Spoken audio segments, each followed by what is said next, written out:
Hello everyone. तो कल सुबह में आ रहा है खेसारी लाल यादव जी और सपना चौहान का एक बहुत ही तगड़ा गाना, जिसका पोस्टर आ चुका है और फुल वीडियो सॉन्ग का रिलीज डेट भी आ चुका है।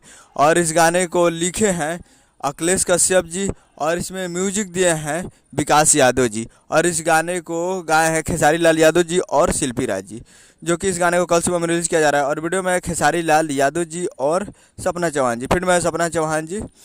और ये कल फुल वीडियो सॉन्ग को कल सुबह में रिलीज़ किया जा रहा है। Full video song release on 2 अप्रैल 2024 को सुबह 6:15 पे ये फुल वीडियो सॉन्ग को रिलीज़ किया जा रहा है। यानी कल 2 तारीख को सुबह 6:15 पर तैयार रहेगा। ये फुल वीडियो सॉन्ग को रिलीज़ किया जा रहा है, जिस सॉन्ग का टाइटल रखा गया है राम जाने, जिसका टाइटल है राम जाने। और ये कल सुबह में आ रहा है। जी हाँ, ये कल सुबह में आ रहा है। और ये गाना लीक भी हो चुका है, तो लीक हुआ है तो शायद कम भी हुआ है।